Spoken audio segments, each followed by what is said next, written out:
네, 안녕하십니까. 이번 시간에는 항고소송상 대상적격에 대해서 함께 살펴보도록 하겠습니다. 지난 시간까지 행정소송의 한계에 대해서 같이 논의를 해봤습니다. 이제부터는 소송 요건에 대해서 살펴보도록 할 텐데요.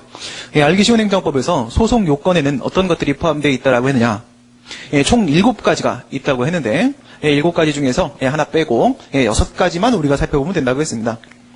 대상적격과 원고적격, 협의의 소익, 이 세 가지를 우리가 합쳐서 소의 이익이라고 하고, 그리고 피고적격, 원고적격과 피고적격을 합쳐서 당사자 적격이라고 하고요.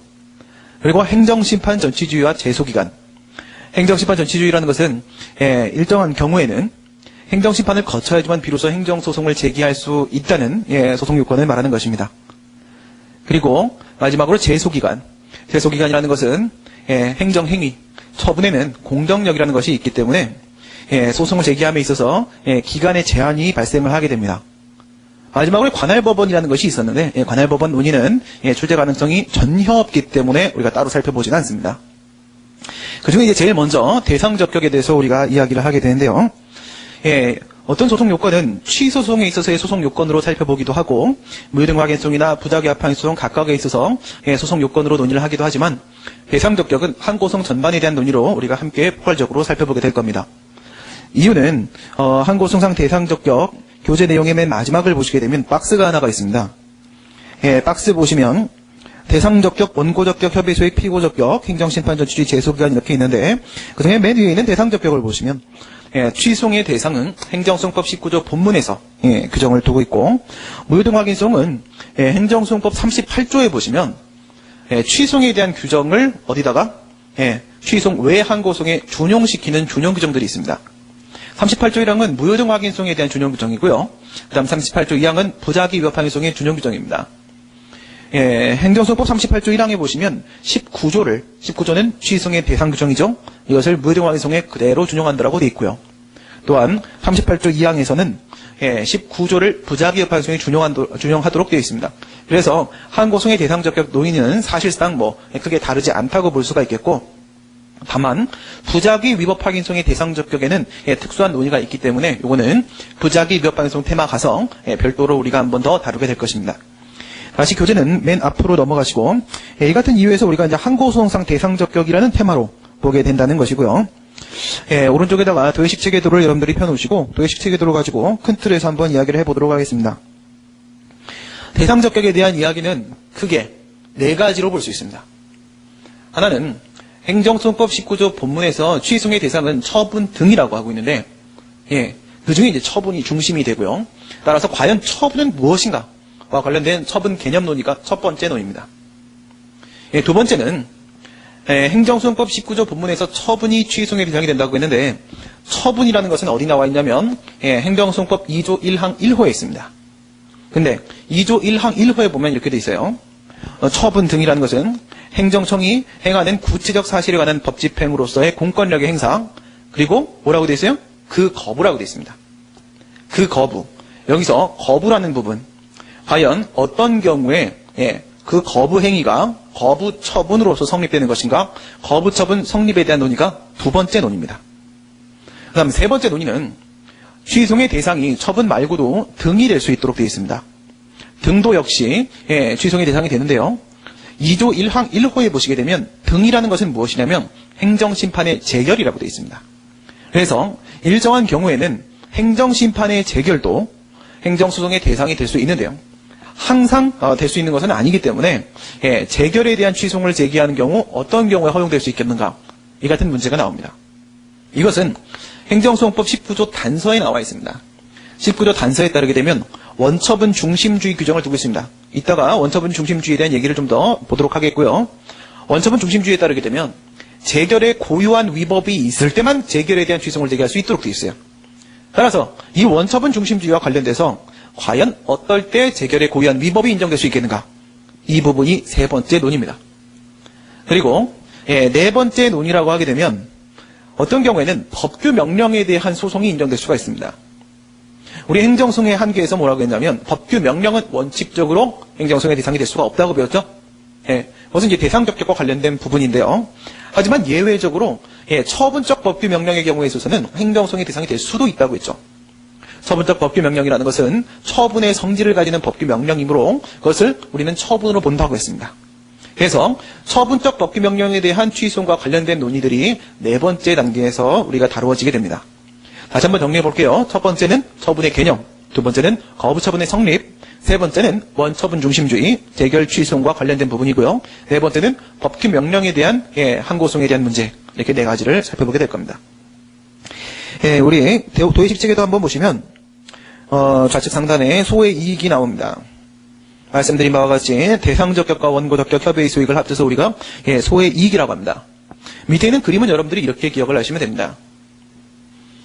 행정소송이라는 것도 역시 사법심사의 일종이기 때문에 법률적 쟁송만이 소의 대상이 될 수가 있다고 했죠. 법률적 쟁송이라는 것은 권리 의무에 관한 분쟁이어야 한다고 했습니다. 권리 의무에 대한 분쟁이기 위해서는 행정소송의 대상이 되는 그 행위, 그 행정작용이 권리 의무에 영향을 미치는 행위여야 되겠죠. 권리 의무에 영향을 미치는 행위만이 행정소송의 대상이 될 수가 있습니다. 그 같은 얘기가 바로 대상적격입니다. 어떠한 행정작용이 과연 취소의 대상이 될 수 있겠는가? 권리 의무에 영향을 미치는 행위만이 바로 취소의 대상이 될 수가 있다. 그것을 처분이라고 한다. 그 다음 원고적격에 대한 문제는 뭐냐면 일정한 법률상 이익 침해가 발생한 사람만이 취소를 제기할 수 있도록 되어 있는데 이것은 그 행정작용이 권리 의무에 영향을 미칩니다. 전방위적으로 영향을 미칩니다. 그런데 이것이 지금 소송을 제기하는 원고의 권리 침해를 발생시켰는가에 대한 문제입니다. 그 권리 의무에 영향을 미치는 이 힘이 누구를 상대로? 원고에게 영향을 미쳤는가? 이것이 바로 원고적격의 문제입니다. 마지막으로 협의 수익에 대한 문제는 무엇이냐면 아직까지도 원고는 당의 행정작용에 의해서 권리 침해를 받고 있는가 이겁니다. 아직까지도 권리 침해를 받고 있는가? 만약 이 권리 침해 상황이 해소된 상태라고 한다면 더 이상 이 원고는 소송을 제기할 실익이 없을 것입니다. 정리하면 과연 권리 의무에 영향을 미치는 행위인가? 대상적격입니다. 그것이 원고의 권리 의무에 영향을 미쳤는가? 원고적격입니다. 아직도 원고의 권리 의무에 영향을 미치고 있는가? 이것이 바로 협의의 수익입니다. 이 세 가지를 합쳐서 우리가 소의 이익이라고 하는 것입니다. 그 중에 첫 번째가 바로 대상적격 논이죠. 대상적격. 오른쪽으로 와보시게 되면 권리 의무에 영향을 미치는 행위가 바로 취소의 대상이 될 수가 있다고 했고요. 이 같은 논의는 행정소송의 한계에서 사법 본질에 따른 한계에서 법률적 쟁송 부분으로부터 도출된 이야기라고 볼 수 있습니다. 행정소송법 19조 본문에는 대상적격에 대한 규정을 두고 있는데 이것을 38조에서 무효정황의소송과 부작위파행소송에 준용하고 있기 때문에 대상적격 문제는 항고소송 전반을 우리가 함께 고려해 볼 수 있겠습니다. 처분 등이 취소의 대상이 될 수 있다고 했는데 윗부분에 처분, 아래쪽에 등이 이렇게 나옵니다. 처분 부분을 먼저 보시면 맨 위에 처분의 개념에 대한 논의가 나옵니다. 이게 바로 1단계 논의라고 했죠. 과연 처분은 무엇일까요? 이런 경우들이 많이 있습니다. 법에서 처분이 취소의 대상이라고 해놓고 나서 물론 2조 1항 1호에서 처분이 무엇인지를 정해놓고 있긴 합니다만 판례가 행정소송법 2조 1항 1호에 없는 내용을 요구하고 있기 때문에 과연 그것이 포함되어야 될 것인가? 과연 이 처분이라는 것은 학자들이 만들어 놓은 행정행위와 어떤 관계를 맺고 있는 것인가? 이런 문제가 바로 처분 개념에 대한 논의입니다. 학설은 1원론과 2원론, 즉 실태법적 개념설과 쟁송법적 개념설로 이렇게 구분이 됩니다. 1원론이라는 것은 방금 말씀드린 대로 과연 이 처분이라는 것, 변수 X죠. 법에서 처분이라고 했는데 뭔지 아직 모르는 상태예요. 이 변수 X인 처분이 상수값인 행정행위와 비교했을 때 과연 같은 것인가? 같은 것이다라고 보는 견해가 1원론입니다. 처분 개념 1원론. 2원론은 처분은 우리가 알고 있는 행정행위와 다른 것이다. 이것이 바로 2원론입니다. 그럼 왜 이름이 실체법적 개념설이고 쟁송법적 개념설일까요? 우리가 행정행위의 개념 요소를 무엇을 얘기했었나요? 행정행위라는 것은 학자들이 학문 연구 목적으로, 과학상 목적으로 만들어 놓은 개념이기 때문에 이미 이것이다 라고 정해져 있습니다. 그런데 행정행위의 개념 요소는 5개였었습니다. 첫 번째, 행정청의 행위여야 됩니다. 두 번째, 구체적 사실에 대한 법집행이어야만 합니다. 세 번째, 공법행위여야 됩니다. 네 번째, 권력적 단독행위여야 되고요. 다섯 번째, 국민의 권리 의무에 대한 직접적 영향을 미치는 행위여야 합니다. 이것은 알기 쉬운 행정법에서도 우리가 여러 차례 얘기를 했었는데요. 행정청의 행위가 아니면 행정행위가 아니다. 구체적 사실에 대한 법집행, 구체적 사건성이 없으면 이건 행정행위가 아니다. 이건 법규 명령을 말하는 것이죠. 법집행, 법 선언작용으로서의 사법작용이나 법제정작용으로서의 입법작용은 이건 행정행위가 아니다. 공법행위, 공법의 근거를 둔 행위만이 행정행위다. 사법행위는 아니다. 권력적 단독행위, 권력행위로서 우월적 지위에서 결정한 것이어야 된다. 대등한 지위에서 결정한 것은 행정행위가 아니다. 간독행위, 행정청이 일방적으로 결정한 것이어야 된다. 상대방과의 어떤 의사 합치에 의해서 결정된 것이면 안 된다. 국민의 권리임에 대한 직접적 영향, 국민에 대해서, 외부적 관계에서 국민에 대해서 행한 행위여야 된다. 내부적 행위는 행정조직, 내부적 행위는 행정행위가 아니다. 권리임에 대한 직접적 영향, 권리임에 영향을 미치는 법적 효과를 동반해야 된다. 법적 행위만이 행정행위다. 사실적 효과만을 발생시키는 사실행위는 아니다. 그런데 이 중에서 지금 무엇이 문제가 되고 있냐면 국민의 권리임에 대한 직접적 영향, 이 부분이 문제가 되고 있는 겁니다. 다시 말씀드립니다. 행정소송법 2조 1항 1호에서 처분을 무엇이라고 규정해놓고 있었습니까?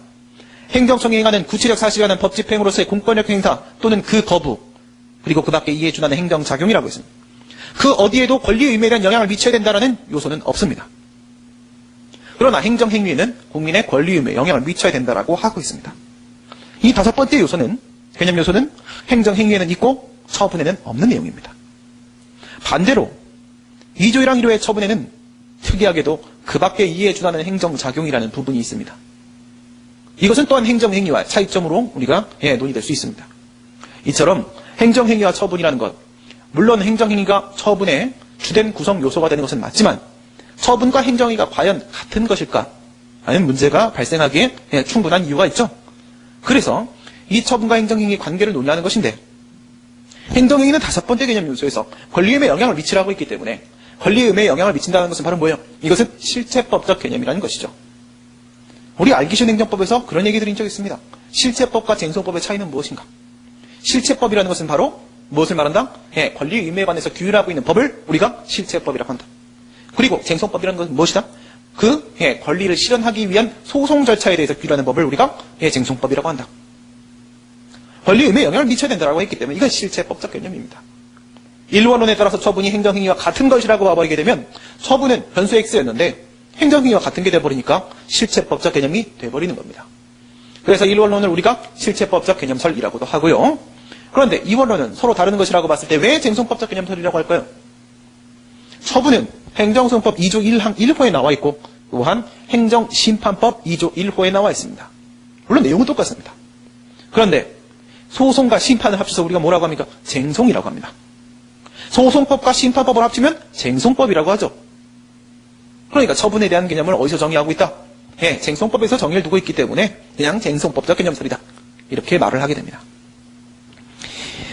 오른쪽에 이제 그 선분 있죠. 선분. 선분이 맞나요? 고등학교 때 수학을 공부한 이후로 다시 펴본 적이 없어서. 이게 선이죠. 선이. 빨간색 선이 바로 행정행위고 까만색 선이 바로 처분입니다. 그런데 실체법적 개념설의 경우에 있어서는 까만색의 처분의 길이와 그 다음에 빨간색의 행정행위의 길이가 똑같죠.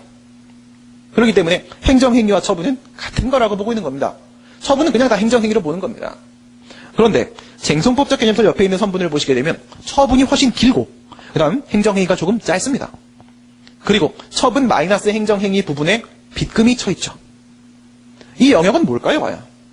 이 영역은 행정행위가 아닌 처분 영역이 되고 있습니다. 그죠? 쟁송법적 개념설에 따르게 되면 처분이 행정행위보다 조금 더 큽니다. 그렇기 때문에 행정행위에 포함되지 않는 처분 영역이 존재하고 있죠. 거기를 우리가 형식적 처분 영역이라고 얘기를 합니다. 행정행위가 아닌 영역, 그러나 처분 영역에 포함되는 부분, 형식적 처분 영역이라고 합니다. 밑에 형식적 행정행위에 대한 내용을 한번 살펴보도록 하겠습니다. 이것은 이제 뭘 말하는 거냐면 위에 있는 실체법적, 쟁송법적 개념설 어느 견해를 따르더라도 만약 그 행정작용이 행정행위라면 그거는 무조건 처분이 될 수밖에 없죠. 그림을 보더라도. 행정행위면 그건 무조건 처분입니다. 행정행위면 따라서 취소의 대상이 될 수 있는데 전혀 이견이 있을 수가 없습니다. 그런데 문제가 되는 것은 행정행위 외의 행정작용이 되겠죠. 행정행위 개념 요소가 충족되지 않는 행정작용입니다. 과연 이것이 취소의 대상이 될 수 있을까요? 그 말씀은 행정행위가 아니지만 행정행위 외의 행정작용이 과연 처분 안에 포함될 수 있을까요? 그 문제가 바로 형식적 행정행위 인정 여부에 대한 논의입니다. 우리가 결혼을 해서 아기를 낳게 되면 우리는 아기를 낳기 전에도 뭐라고 합니까? 태명을 짓습니다. 그죠? 태명. 그 뭐야? 태어나면 너를 이렇게 부르겠다. 철수라고 부르겠다 이겁니다. 그죠? 유산되면 못 부릅니다. 태어나면 부를 수 있습니다. 그렇죠? 우리 행정행위 외의 행정작용인데 이 친구가 처분 안에 들어갈 수 있다면 어디? 형식적 처분 영역 내에 포함될 수 있다고 우리가 보면 우리 그걸 뭐라고 부르자 이거예요. 뭐라 불러요? 예. 형식적 행정행위라고 부르자 이겁니다. 처분으로 태어나면 우리 그거를 형식적 행정행위라고 부르다. 우리가 알고 있는 실질적 행정행위는 아니니까 형식적 행정행위라고 부르자 이겁니다. 그래서 행정행위 외의 행정작용이 처분이다라고 보는 순간 우리는 형식적 행정행위를 인정하였구나 이렇게 말할 수 있습니다. 그래서 이 부분을 우리가 형식적 행정행위 인정 여부라고 하는데 형식적 행정행위 인정 여부라고 하게 되면 여러분 이렇게 해석하시면 돼요. 아, 행정행위 외의 행정작용이 과연 취소의 대상이 되는 처분인가를 논의하는 것이구나. 그러면 행정행위가 아닌 것들은 대표적으로 어떤 것들이 있을까요? 예, 사실행위가 있겠죠. 사실행위. 권리의무에 영향을 미치는 행위만이 행정행위라고 했습니다. 근데 처분에는 권리의무에 영향을 미치는 행위여야 한다는 내용이 없었습니다. 그러면 여기서 권리의무에 영향을 미친다는 것은 바로 행정행위는 법적 행위라는 것이었죠. 법적 행위가 아닌 사실행위. 사실행위도 관련 처분 안에 포함될 수 있을까요? 취소의 대상이 될 수 있을까요? 그런 문제를 우리가 살펴보게 됩니다. 대표적으로 행정지도나 벌점 부강, 위반 사실 공표 이런 것들이 있습니다. 예를 들어서 행정지도를 하는데 공무원이 나가고 통일별을 심어라. 통일별 왜 심어? 지금 전쟁이 지금 분초를 다투고 있는 상황이다. 그죠? 예. 굉장히 상황이 안 좋죠? 거의 아이리스와 거의 유사한 상황이 지금 우리 한반도에서 벌어지고 있습니다. 전쟁 안 날 겁니다. 걱정하지 마세요. 네. 여러분들 잘 아시다시피 우리 알기 쉬운 행정법에서 제가 여러분들에게 여러 가지 세뇌를 시켰습니다. 어떤 세뇌를 당하셨습니까? 경계가 불분명하고 애매한 부분은 그 애매한 걸 누가 정해준다? 신민이 정해준다고 했습니다. 그 아무도 정해줄 수 없습니다. 그래서 제가 대한민국 최고의 강사일 수밖에 없다고 했습니다. 그렇죠? 여러분들이 그때 모두 인정하셨습니다. 그렇다면 이 한반도의 운명도 제가 정하도록 하겠습니다. 전쟁은 안 납니다. 네. 전쟁이 안 나는데 전쟁이 안 나면 어떻게 돼요? 통일을 해야겠죠. 그렇죠? 통일. 말을 함부로 할 수가 없네. 그죠? 우리 민족끼리라는 사이트가, 이렇게 해킹을 당해서 막 그런 또 사건들이 뉴스에 나오고 있어서, 제가 또 이렇게 말을 또 함부로 할 수가 없습니다. 평소에 쓰는 말조차도. 그래서 이런 거야. 공무원이 통일을 우리는 초등학교 때부터, 국민학교죠? 국민학교 때부터, 우리의 소원은 뭐야? 우리의 소원은 통일. 이렇게 배웠던 공무원이 나가서 이런 거죠. 지금 한반도의 운명이 지금 아주 위험한 상황인데 우리 농민 여러분 모두 통일별을 심어서 우리의 통일 영어원을 함께 이렇게 해봅시다. 이런 거야. 행정지도죠. 근데 농민들이 통일별을 안 심어. 통일별을 심으라고 하는 것은 행정행위입니까? 이런 거 이제 행정지도라고 하는데 이거는 사실상의 권고입니다. 권고. 상대방의 임의적 협력을 통해서 비로소 달성이 가능한 것입니다. 상대방이 동의해주지 않으면 불가능한 것이죠. 아무런 상대방의 의무를 부과하지 않습니다. 권리에 영향을 미치지 않죠. 그에 따라 법적 행위가 아니라 사실행위입니다. 그렇기 때문에 이것은 원칙적으로 행정행위도 아니고 처분도 아닙니다. 통일별을 심기 싫다고 해서 통일별을 심으라는 그 권고 행위에 대해 취소를 제기해봐야 처분이 아니기 때문에 각하됩니다. 그러나 판례는 그렇게 보지 않습니다. 이런 행정지도라고 할지라도 어떻게? 계속적으로 이렇게 되면 이런 불이익을 줄 수도 있어요. 그러면 계속 전화하고 계속 찾아오고 이렇게 함으로써 상대방이 그것을 마치 처분으로 인식을 할 수 있고 불안해하고 있다면 처분으로 볼 수 있다라고 판시합니다. 즉 행정지도와 같은 사실행위라고 할지라도 일정한 사실상의 강제력이 계속적으로 미치고 있는 경우에는 처분으로 볼 수 있는 경우도 있습니다. 이런 걸 우리가 형식적 행정행위라고 하는 것입니다. 또 이런 경우 한번 보도록 하겠습니다. 벌점부가. 제가 어머니 전화가 왔어요. 운전하라고 가다가 어머니 전화가 왔고 잠깐 받았어요. 그러나 경찰을 가르치는 제가 도로교통법을 준수하지 않을 수 없지 않습니까? 그래서 제가 엄마 당장 끊으셔. 3초 통화했습니다. 근데 마침 옆을 지나가던 순찰차가 전화하네. 바로 세웠습니다. 저한테 벌점을 부과합니다. 그러면 여러분 벌점 부과 받으면은 권리에 영향을 미칩니까? 벌점 부과 받았다는 것만 가지고 내가 운전을 할 수 없는 게 아닙니다. 운전면허 정지가 된 것도 아니고 운전면허 취소가 된 것도 아닙니다. 아무런 권리에 영향을 미치지 않죠.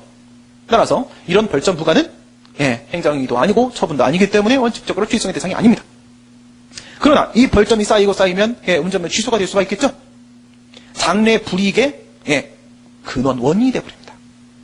그러면 나중에 쌓여갖고 운전면허 취소가 됐어요. 근데 그때 받았던 그 벌점만 없었으면 아직 취소 상태는 아니란 말이죠. 근데 그 벌점 부과는 비례원칙 위반으로 위법한 것이었다. 그러면 운전면허 취소 처분은 분명히 처분이기 때문에 운전면허 취소 처분에 대해서 행정심판이나 행정소송을 제기해서 뭐라고 하겠습니까? 벌점 쌓인 대로만 보게 되면 운전면허 취소 처분에 아무런 문제가 없어요. 하지만 위법한 벌점이 있기 때문에 그걸 없앤다면, 거기에 문제를 삼는다면 운전면허 취소 처분은 위법해지겠죠. 아니, 나중에 운전면허 취소 처분이 나온 다음에 비로소 그 벌점의 문제를 제기하게 하지 말고 어떻게 하라고요? 그 장래의 위험을 사전적으로 예방할 수 있도록, 법률적 분쟁을 사전에 해결할 수 있도록 벌점 부과에 대해서도 취소를 허용하는 것이 맞지 않겠는가? 저의 생각입니다. 아직 판례는 인정하지 않고 있습니다. 그러나 제 수업을 수년간 들어오신 분들은 다들 아시다시피 매년 판례가 변경되는 것은 제가 판례는 이거 바뀌어야 됩니다라고 했던 것들이 다 바뀌었습니다.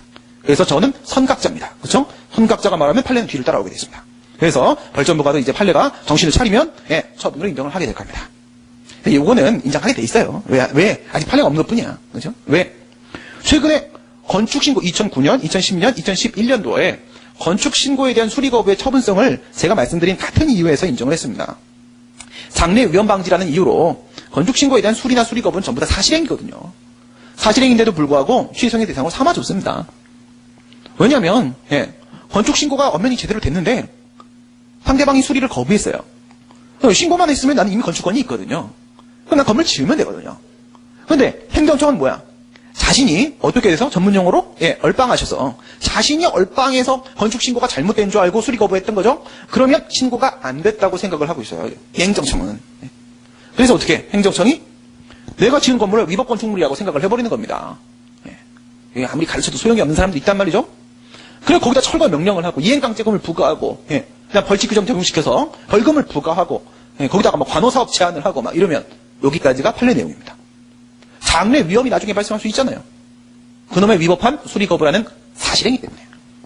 그래서 이 수리 거부를 사전에 다툴 수 있도록 허용을 해줬습니다. 장래 위험 방지죠. 벌점부가도 역시 운전면허 취소라는 장래 위험을 방지하기 위한 목적으로 처분성을 인정을 시키는 것이 맞을 겁니다. 이 수업을 듣는 판사 여러분들은 반드시 판례를 변경해 주시기 바랍니다. 정신병자가죠. 그 다음 위반 사실 공표 이런 경우도 마찬가지죠. 내가 성매매를 한 사실이 없습니다. 내가 세금을 체납한 적이 없습니다. 상습적으로 내가 세금 안 내고 그런 사람이 였는데 다 냈습니다. 다 냈어요. 다 냈는데 왜 나를 세금 안 내는 사람이야? 부동산 투기했다. 내가 성매매했다라고 어떻게 일간신문에다가 또 인터넷상에다가 제 이름을 공표해버리는 겁니다. 이런 게 바로 뭐예요? 행정법규를 위반했다고 그 위반 사실을 공개적으로 공표해버리는 거죠. 근데 이게 나의 어떤 법적인 권리의무에 영향을 미칩니까? 아니죠. 사실적인 쪽팔림입니다. 그렇죠? 그래서 상대방의 그 수치스러움에 호소하는 겁니다. 사실적인 쪽팔림이지만 이것은 뭐다? 그 사람의 프라이버시권, 인격권 침해로 연결될 수 있다는 점에서 예외적으로 처분성을 인정시키는 게 필요하지 않겠는가? 다수설입니다. 아시겠죠?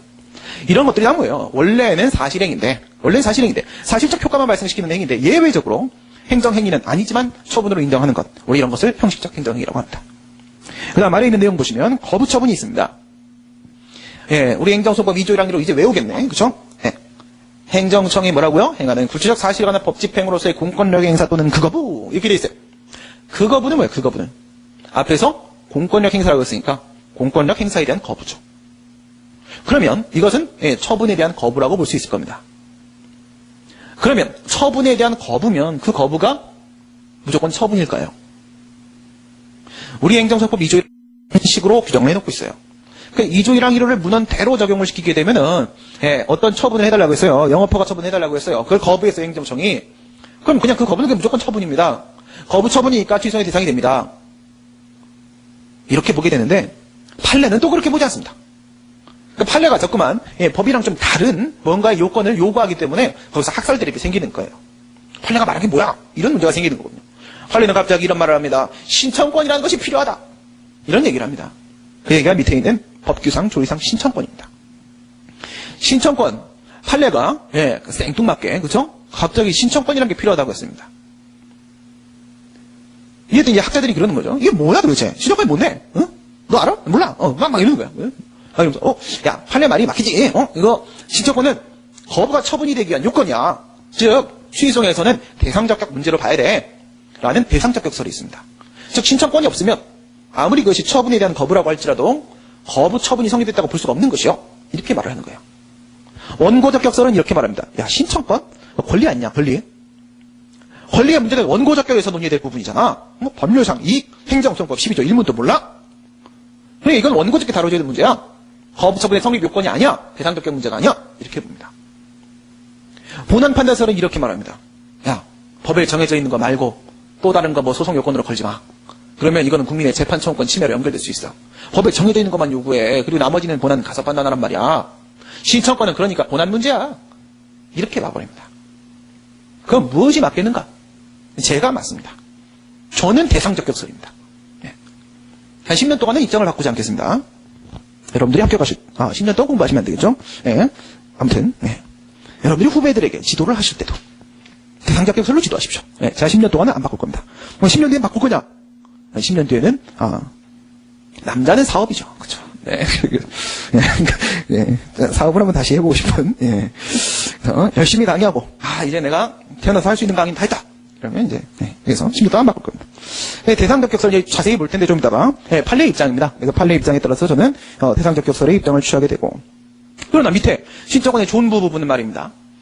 아니, 의미에서, 대상적격 설치하면 존부 판단하고, 즉, 신청권이 있냐 없냐 판단하고, 원고적격설이나 본안 판단 설치하면 판단 안 합니까? 그건 아니죠. 이건 아니에요. 왜냐면, 이것도 여러분들, 알기 쉽게 설명을 드렸습니다. 알기 쉬운 행정법에서. 뭐라고 했어요? 여러분, 신청권이 뭐예요, 신청권이? 신청권은, 제발 서로 존중하며 살자. 이런 뜻입니다. 그렇죠? 무엇을 하지 말라? 네. 여러분, 악플보다 무서운 게 무플이에요. 그렇죠? 정말 무섭습니다. 카페에서, 신미 선생 왜 저래? 잘난 척만 하고, 이렇게 욕을 해주시면, 전 좋습니다. 왜 좋아요? 네. 이게 노이즈 마케팅이기 때문에. 가요? 그건 아니고. 그래도 나한테 관심을 갖는 거잖아. 그쵸? 나한테 개선해달라고. 무플은 미쳐버립니다. 그쵸? 네. 똑같은 거예요. 아니, 내가 영업허가를 해달라고 신청을 했는데, 이런 이유에서 안 됩니다. 라고 하면, 그래도 내 얘기를 저 사람이 생각해 준 거 아니겠습니까? 근데 그 사람이 만약에 묵묵부답으로, 전문 용어로 뭐라 불러요? 쌩이라고 하죠. 그죠? 쌩 해버리면 정말 서늘합니다. 그죠? 네. 이건 뭐야? 신청권은 응답 요구할 수 있는 응답 신청권입니다. 그러니까 단순히 응답이라 좀 해달라고 요구할 수 있는 권리가 신청권이에요. 공권은 뭐예요? 공권은 나에게 어떠한 수익적인 행위를 해달라고 요구할 수 있는 권리죠. 그렇죠? 그러면 수익적인 행동을 해달라고 그 결정을 해달라고 요구할 수 있는 권리는 최소한 응답은 해달라고 할 수 있는 권리가 있었을 때 비로소 가능한 거겠죠. 그렇기 때문에 신청권이 없으면 애당초 공권이 성립이 될 수가 없습니다. 원고적격이나 또는 본안 판단서의 입장을 취한다고 할지라도 신청권의 존부 판단은 어디서든 한 번은 등장하게 되어 있습니다. 그러면 존부는 어떻게 판단하는지 한번 보도록 하겠습니다. 판례는 신청권을 일반적 추상적 응답 신청권이라고 합니다. 일반적 신청권이라는 것은 뭘 말하는 거예요? 이건 개별적 신청권이 아니라는 거죠. 추상적 신청권이라는 것은 뭘 말하는 겁니까? 구체적 신청권이 아니라는 겁니다. 응답 신청권이라는 건 뭘 말하는 겁니까? 공권이 아니라는 겁니다. 일반적 신청권, 즉 그 사람이 누구인지를 고려하지 않겠다는 겁니다. 그 행위에 있어서 신청권이 인정이 된다면 갑에게도 인정되고 을에게도 인정되고 병에게도 인정되고 모두에게 인정됩니다. 만약 신청권이 부정되는 상황이라고 한다면 갑에게도 을에게도 병에게도 정에게도 다 부정됩니다. 사람에 따라 달라지지 않는다는 겁니다. 추상적 신청권, 이것은 무엇을 말하는 거예요? 구체적 신청권이 아니라는 거죠. 즉 그 행위에 있어서 신청권이 인정이 된다면 A라는 사건에서도 B라는 사건에서도 C라는 사건에서도 다 인정된다는 것이죠. 만약에 신청권이 인정이 안 되는 상황이라고 한다면 A, B, C, D 사건 어느 사건의 신청권은 인정되지 않는다는 겁니다. 일반적, 추상적 신청권. 이렇게 보면 신청권의 범위가 좀 넓어지겠죠. 응답 신청권이라는 건 뭐예요? 이거는 판례가 뭐라고 했는지를 보시면 됩니다. 판례는 신청에 대한 인용이라는 만족적 결과를 얻을 권리가 아니라고 했습니다. 단순히 응답받을 권리라고 했습니다. 신청에 대해서 인용이라는 만족적 결과, 영업허가 해주세요. 만족적 결과를 요구할 수 있는 권리가 아니라 단순히 입이라도 열어주세요. 할 수 있는 권리가 바로 신청권이다 이겁니다. 그럼 신청권이 좀 더 넓게 인정될 수 있겠죠? 그럼 이제 직접적으로 어떻게 신청권의 존부를 판단하는지 보도록 하겠습니다. 판례는 법규상 조리상 신청권이라고 했습니다. 이건 뭘 말하는 거야? 법규상 신청권은 두 개로 나눠서 생각을 해볼 수가 있어요. 법규 명문상 신청권과 법규 해석상 신청권을 우리가 살펴볼 수 있는데 법규 명문상 신청권은 이런 겁니다. 예를 들어서 공공기관의 정보공개하는 법률, 정보공개법, 제5조 1항에 보시게 되면 국민은 정보공개 청구권이 있다라고 되어 있는데 청구라는 표현이 나옵니다. 신청, 출원, 청구, 신고 등등의 사인의 어떤 공법행위에 대한 명문 규정이 법에 있으면 당연히 신청을 하라고 했잖아요. 그럼 신청할 수 있는 권리를 법이 인정한 겁니다. 따라서 신청권이 당연히 인정되겠죠. 이런 걸 우리가 법규 명문상 신청권이라고 합니다. 그러나 법에서 이와 같은 사인의 공법행위에 대한 명문 규정이 없다고 하더라도 만약 그 처분의 성질을 보아하니 말이죠. 어떤 처분은 신청을 했다가 거부를 당한 거잖아요. 근데 그 처분의 성질을 보아하니 이게 쌍방적 행정행위야. 쌍방적 행정이라는 게 뭐야? 사인의 공법행위를 그 구성 요소, 전제 조건으로 하는 행정행위가 바로 쌍방적 행정행위란 말이죠. 이런 처분은 뭐요? 사인의 공법행위가 없으면 존재할 수가 없는 친구예요. 예를 들어서 여러분들 이런 거 생각해 보세요. 예, 보조금을 지급합니다. 보조금 지급 결정 처분을 해요. 근데 보조금 지급을 상대방이 신청을 안 해도 저에게 보조금이 필요합니다. 이렇게 신청을 해야지. 신청 안 했는데도 막 줘요? 그런 나라에 있으면 거기가 살겠습니다. 이건 뭐야? 반드시 신청행위가 필요하다 이거죠. 따라서 사인의 공법행위가 전제조건이 되는 쌍방적 행정행위의 경우에 있어서는 해석상 신청권이 인정될 수밖에 없겠죠. 법규 해석상 신청권입니다. 그 외에도 조리상 신청권이라는 것이 인정되는 경우들이 있습니다. 뭐 예를 들어서 이게 쌍방적 행정행위도 아니고 뭐 법에 신청 신고라는 표현이 나오지도 않아요. 그러나 행정 개입 청구권이나 공권이 인정되는 상황이라고 한다면 여러분 생각해 보세요. 이거죠. 신청권이 없으면 공권도 성립이 될 수 없다고 했어요. 공권 자체가 성립이 될 수 없으면 행정 개입 청구권도 성립될 수 없다고 했죠. 이렇게 해볼까요? 행정 개입 청구권은 대학이에요. 공권은 고등학교고요. 신청권은 중학교예요. 여러분 이런 말 할 수 있습니까? 대학 나온 사람한테 너 중학교 나오냐? 한 대 그냥 주워봐야지, 그치? 제정신이 아닌 거야. 중학교 안 나와본 사람이지, 그죠? 군대도 안 갔다 왔겠네. 응? 이런 능아 이렇게 해줘. 대학 나왔으면 당연히 중학교 나왔습니다. 행정 개입 청구권이 인정되면 당연히 신청권이 인정됩니다. 대학 나왔으면 당연히 고등학교 졸업한 겁니다. 공권도 당연히 인정되는 겁니다. 공권이 성립되면 신청권도 당연히 인정됩니다. 고등학교 나왔으면 중학교 나온 거 맞습니다. 이런 경우 조리상 신청권이 인정된다고 합니다. 공권이나 행정기입, 신청권 존보에 대한 판단에 있어서 법규상 신청권이 인정된다라고 말하기는 힘든데 공권을 판단해 보니까 공권이 성립되더라. 이러면 신청권 당연히 인정되는 겁니다. 무슨 뜻인지 아시겠죠? 네. 그 외에 좀 자세한 얘기들은 나중에 사례를 풀면서 여러분들과 또 얘기를 좀 해보도록 하겠고요. 조리상 신청권의 항상 가장 핵심이 되는 것은 국민의 신뢰보호 차원에서 신청권을 인정시켜야 되는 경우들이 있는데 이럴 때 이제 신청권을 인정을 시킵니다. 그래서 신청권에 대한 존부를 판단하는 방법을 우리가 봤고요. 그 다음 밑에 보면 등이 있습니다. 등. 행정소송법 19조 본문에 보면 처분뿐만 아니라 등도 취소의 대상이 된다고 했어요. 근데 항상 그러냐 이거죠. 아니라는 거죠. 19조 단서를 보니까 뭐라고 돼 있다? 원처분 중심주의 규정이 있더라. 재결에 고의한 위법이 존재하는 경우에만 그 재결에 대해서 등에 대해서 취소를 제기할 수 있다고 돼 있다고 합니다. 그러면 과연 어떤 경우입니까? 행정심판을 거치면 재결이라는 게 나옵니다. 그죠? 법원의 최종적 법적 판단은 판결, 행정심판위원회의 최종적 법적 판단은 재결. 다시 제자가 아니에요. 마름 제자입니다. 재결. 그러면 여러분 재결도 19조 본문에 보면 뭐라고 돼 있어? 처분 등이 취소의 대상이 된다고 했어요. 그러면 아까 처분행정을 정의한 처분도 있어요. 그 처분이 싫어서 행정심판 청구했던 겁니다. 근데 행정심판 청구했더니 재결이 나왔어요. 근데 그 재결에 대한 불만이 있어요. 그럼 뭐에 대해 소송을 제기되냐 이겁니다. 이런 문제가 생기겠죠. 왜? 얘는 처분이고 얘는 등이니까요. 처분 등 모두 다 취소의 대상이라고 19조 본문에서 정해놓고 있거든요. 둘 다 해야 돼? 둘 중에 하나를 해야 돼? 둘 중에 하나를 한다면 어떤 걸 해야 돼? 뭔가 기준이 있어야겠죠. 그게 바로 19조 단서에 나와 있는 얘기입니다. 그래서 재결에 고의한 위법이 있을 때만 그 재결에 대해 취소를 제기할 수 있다고 하니까 나머지는 처분에 대해서 취소를 제기하란 말이죠. 그럼 재결에 고의한 위법이 있냐 없냐? 요거를 판단하는 게 핵심이겠네요. 그럼 재결에 고의한 위법이 있다 없다의 판단에 선결 문제는 뭐가 되겠습니까? 재결에 고의한 영역은 있는가요? 재결에 고의한 위법이라는 것은 처분과 분리되는 재결만의 고유한 영역이 있고 그 영역 안에 위법이 존재한다는 것이잖아요. 그래야지 재결에 고유한 위법이 되는 거잖아요. 우선은 선결 문제로서 재결에 고유한 영역이라도 있어야지 그 다음 얘기를 해볼 수 있는 거 아니겠습니까? 영역이 고유한 영역이 있냐 없냐가 핵심입니다. 밑에 있는 그림을 한번 보시게 되면요. 우선 재결의 위법이 양가로 1번에서 존재한다고 치고 전제를 깔았습니다. 재결의 위법이 우선 있는 겁니다. 그게 원처분에서 끌려 나온 위법인지 아니면 재결하는 과정에서 비로소 발생한 위법인지는 모르고 어쨌든 재결 안에는 위법이 있는 거예요.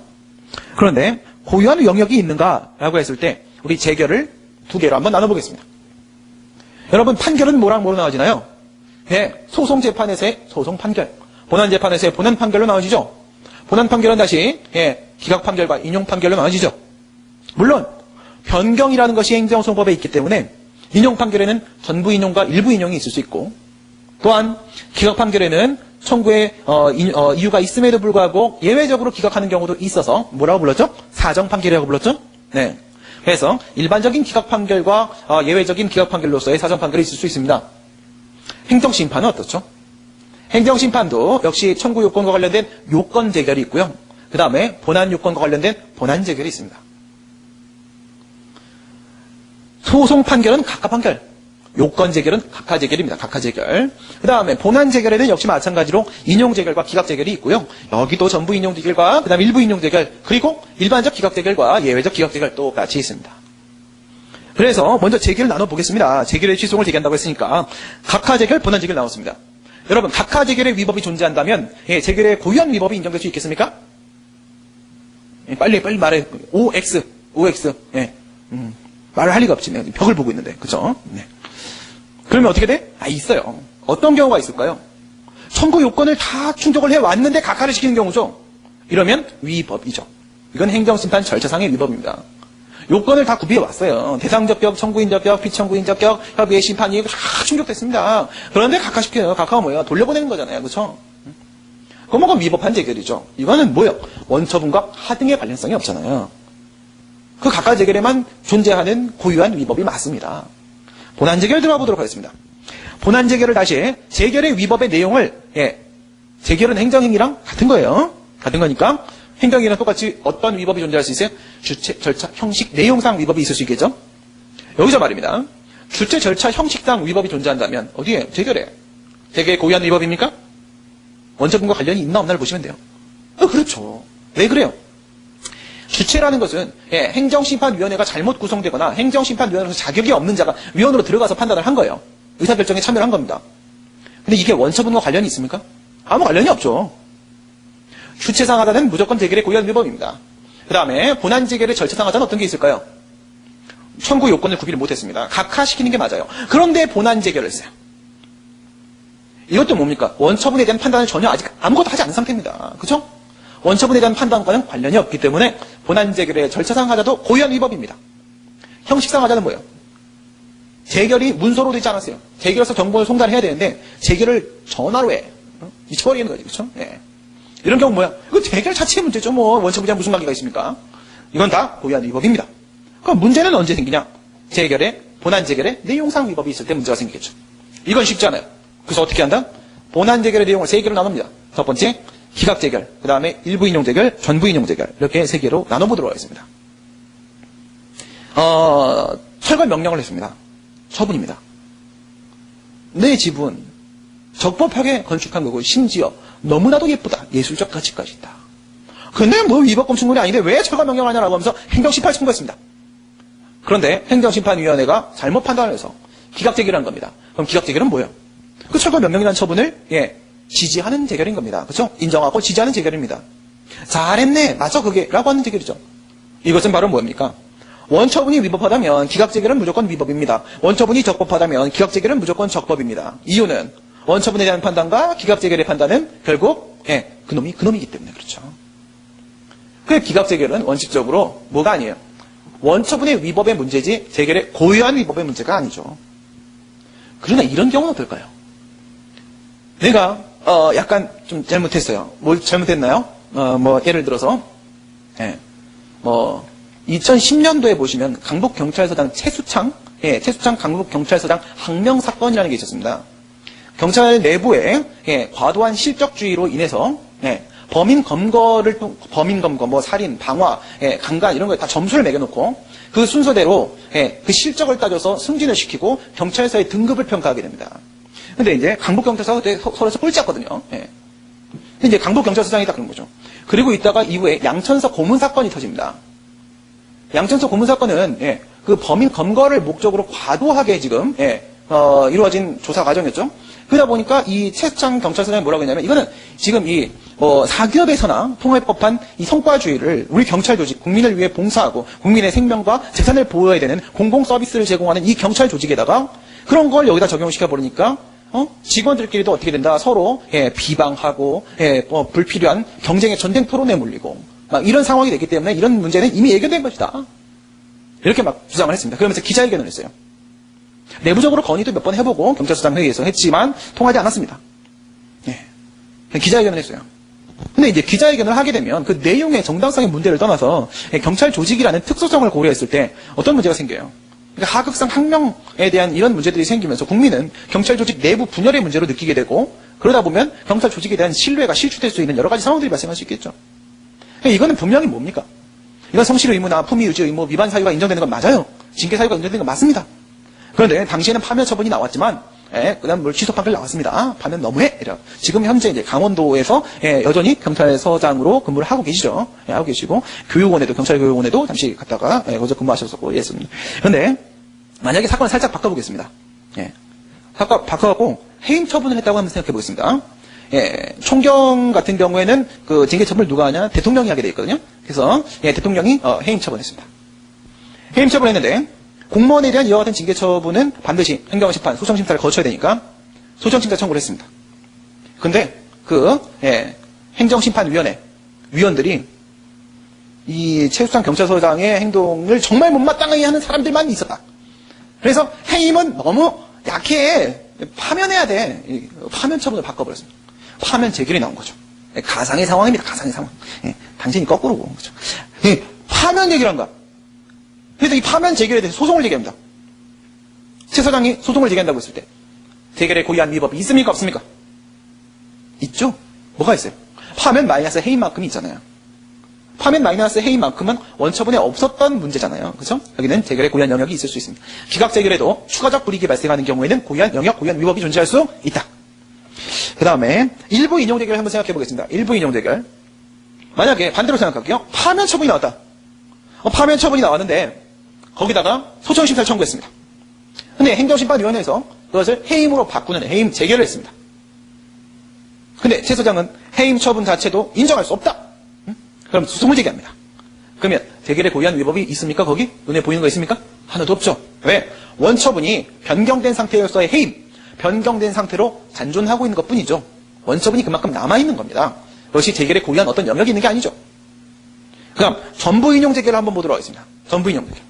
만약에 수원시장이 우리 지역에서는 그 도시가스 공급을 하는 도시가스 공급자를 이제 선정을 하는데 한 명만 선정하겠다. 이렇게 고시를 한 겁니다.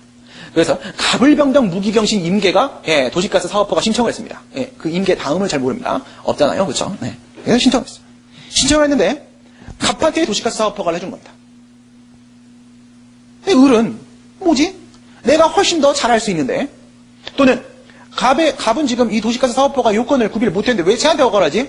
위법 이러면서 행정법을 배운 을입니다. 그래서 위법 딱 이러면서 법률 우연칙 위반 요건 흠결 처분 사유 없음에 따른 막 이러면서 막 소송을 심판을 청구했습니다.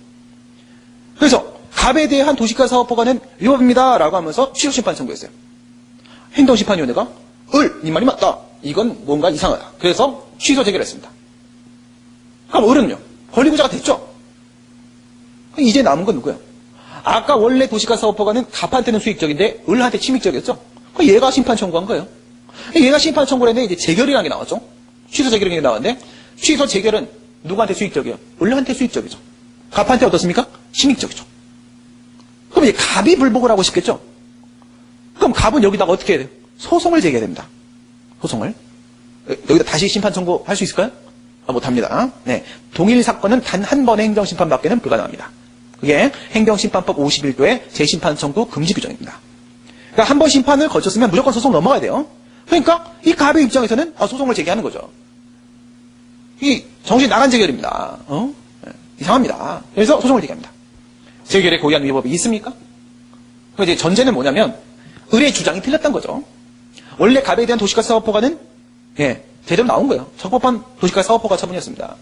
을의 주장은 틀렸고 그래서 행정심판위원회 판단도 틀린 겁니다. 취소 재결이 위법한 거죠.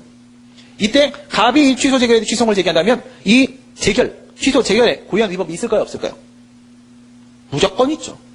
왜 그렇죠? 이 취소 재결에 의해서 갑에 대한 도시가스 사업허가 처분이 처음부터 없었던 것으로 제거됐어요. 그렇다면 갑은 원래 뭘 갖고 있었죠? 도시가스 사업권을 갖고 있었죠. 그런데 얘의 그 수허가권, 도시가스 사업권이 취소 재결에 의해서 비로소라고 했습니다. 제가 비로소 소멸된 것입니다. 비로소 발생한 법적 효과이기 때문에 이 취소 재결에 그 부분만큼의 고의한 영역이 있을 수밖에 없겠죠. 그 부분에 위법이 존재하고 있는 것이고요. 그래서 지금 우리 각가지결과 본안재결은 주체절차 형식, 그 다음에 내용상 하자를 구분을 해봤고, 내용상 하자에서는 기각 일부인용, 전부인용 관련된 상황에서의 재결에 고유한 위법 여부를 판단해봤습니다. 맨 밑에 있는 그림들은 제가 지금 방금 전에 설명한 내용들을 그림으로 표현을 해놓은 것이고요. 보시면 바로 이해가 되실 거라고 생각이 듭니다. 그래서 재결에 고유한 위법에 대한 판단까지 전부 다 해봤고, 이제는 책으로 넘어와서 살펴보도록 하겠습니다. 항고송상 대상적격, 로마자 1번 대상적격 보시면 같으면 대상이 되고 있는 행정작용이, 그러니까 취소의 대상, 항고송의 대상으로 삼은 행정작용이 과연 권리보호 자격을 갖추고 있는가? 이건 이제 권리보호 자격이라는 것은 무엇을 말하는 거냐면 밑에 박스에 있는데요. 행정성의 한계에서 배우신 대로 권리 의무에 관한 사건만이 사법심사의 대상이 될 수 있다고 했습니다. 권리 의무에 관한 사건에 대해서만 판결로 확정하기에 적합한 유형이라고 볼 수가 있겠죠. 그러기 위해서는 그 행위가 무엇이어야 됩니까? 권리관계에 영향을 미치는 행위여야만 합니다. 이게 바로 대상적격이라는 겁니다. 항고송상 대상적격 보시면 19조 본문에서 처분 등이라고 되어 있고 2번 준용규정 38조 1, 2항에서 취소 외 항고송에 모두 준용을 하고 있기 때문에 원칙적으로는 항고송의 대상은 처분 등. 부작위협한성에는 조금 특수한 논의가 있다. 그거는 부작위협한성 테마 가서 살펴보도록 하겠다. 로마자 3번에 처분 등 보시게 되면 계속 얘기했던 2조랑 1호가 나옵니다. 행정청에 관한 구체적 사실에 관한 법 집행으로서의 공권행위사 또는 그 거부, 그 다음에 그 밖에 이해 준하는 행정작용. 우리 아까 전에 처분 개념에 대한 학설은 1, 2원론이 있었습니다. 2원론이 쟁송법적 개념설이었는데요. 행정행위보다 좀 크다고 했죠. 거기에는 뭐가 있을 수 있다고 했어요? 형식적 처분 영역이 있을 수 있다고 했죠. 쟁송법적 개념설을 취했을 때 여기에는 그 밖에 이해 준하는 행정작용, 이게 바로 형식적 처분 영역이 되는 부분이에요. 그럼 거기 그 거부, 여기서 거부처분 성립에 대한 문제가 생기는 거고요. 뒤에 행정심판의 재결 이렇게 돼 있죠? 보세요. 처분 등이란이라고 한 다음에 그 밖에 이해 준하는 행정작용, 괄호 열고 제가 낸 게 아닙니다. 이하 처분이라 한다. 여기까지가 처분이죠. 그 다음 뒤에는 뭐야? 여기까지가 처분이라면 남은 건 등이니까 이 행정심판의 재결이 등 되겠죠? 그 다음 로마자 4번 보시게 되면 처분의 개념에 대한 논의가 1단계 논의였었습니다. 첫 번째, 행정행위와 같은 거냐 다른 거냐에 대한 문제였었죠? 행정행위의 개념 요소는 박스에 있는 5개가 있었습니다. 그 중에 뭐에 우리가 주목하자? 5번째 요소, 국민의 권리에 대한 직접적 영향. 이게 존재하기 때문에 행정행위는 뭐가 되는 것이다? 실체법적 개념이 되는 것이라고 했습니다. 학설을 보시게 되면 실체법적 개념설, 쟁송법적 개념설 이렇게 나눠지고 있어요. 1원론, 2원론이라고 본다고 했습니다. 1원론은 행정행위와 똑같다, 2원론은 다르다라고 보고 있고요. 1원론하고 2원론하고 어느 게 더 넓어요? 처분의 개념이. 2원론이 좀 더 넓죠? 행정행위가 좀 넓다고 했으니까. 그렇습니다. 그래서 2원론에 따르게 되면 항고송의 대상 범위가 좀 더 확장될 수 있습니다. 판례 보시게 되면 행정처분이란 처분에 대해서 판례가 판시를 하면서 행정청의 공권력의 주체로서 행하는 구체적 사실화는 법 집행으로서 뭐 포함되어 있어요? 국민의 권리에 대한 직접적인 영향을 미치는 행위라는 부분이 포함되어 있죠? 2조 1항 1호에 있는 내용입니까? 없는 내용입니까? 없는 내용이죠? 판례가 추가했죠? 이 내용은 어디 포함되어 있는 거죠? 행정행위에 포함되어 있던 얘기입니다. 그래서 판례는 실체법적 개념설의 입장을 취하고 있습니다. 그리고 판례는 이것을 점점 확대시키고 있는 중입니다. 그 다음 출발점이 실체법적 개념설이라는 것이고요. 우리의 입장은 쟁송법적 개념설입니다. 왜? 제가 그렇게 결정하면 그게 맞는 겁니다. 왜? 항고송을 통해서 권리구제의 폭을 확대시킬 수 있으니까요. 항상 생각은 뭐야? 권리구제를 어떻게 하면 조금 더 실효적으로 조금 더 넓게 인정할 수 있겠는가? 방향을 한쪽으로 맞춰놓으세요. 반동적으로 하지 마시고, 알겠죠? 이쪽으로 맞춰놓으세요. 이게 다수설입니다. 형식적 행정의 논의는 뭐였었죠? 행정행위면 무조건 처분이고 무조건 취소의 대상이 될 수 있는 건 맞는데, 그런데 행정행위 외의 행정작용도 과연 처분이 될 수 있겠는가에 대한 문제죠. 형식적 행정행위 밑에 보시면 행정행위 외의 행정작용이 형식적 처분 영역, 아까 뭐라고 했어요? 그 밖에 이해 주하는 행정작용 이 부분이 이원론을 따랐을 때 형식적 처분 영역이 된다고 했죠. 이거 안에 포함될 수 있는가? 특히나 사실행위 등이 문제될 수 있다고 했습니다. 학설은 긍정설, 부정설이 있고요. 넓게 보자. 그다음 부정설, 좁게 보자. 판례 이제 원칙적으로 인정 안 된다고 봅니다. 안 된다고 보는데 확장의 여지를 지금 계속 남기고 있고 2011년도부터 처분의 개념을 확대시키는데 굉장히 전향적인 모습들을 보이고 있습니다. 여기까지도 될까? 그러니까 심지어 내가 선각자인데 나보다 앞서 나가고 있어요. 이건 뭐야? 이거는 너무 과한 거예요. 그렇죠? 그래서 그런 건 이제 우리가 과유불급이라고 합니다. 그렇죠? 저를 넘었으면 과한 거예요. 미치지 못한 만 못하다. 뭐 이런 거죠. 검토 보시게 되면은 원칙적으로 형식적 행정 인정할 수 있습니까? 사실행위잖아요. 사실행위는 상대방의 권리에 영향을 미치는 사실이 없습니다. 그러면 그 행위를 취소 판결을 통해서 제거한다고 한들 권리가 후퇴된 적이 없기 때문에 다시 회복되는 것도 없습니다. 그렇다면 이 취소 판결은, 이 취소는 어떤 기능만 하고 있는 거예요? 단순한 행정 통제 기능만 하고 있는 거죠. 단순한 행정법규의 적정한 적용 여부만 판단하고 있는 거죠. 그렇죠? 이렇게 되면 더 이상 주관적 소송이 아닙니다. 권리 회복을 위해서 제기한 소송이 아니라는 말이죠.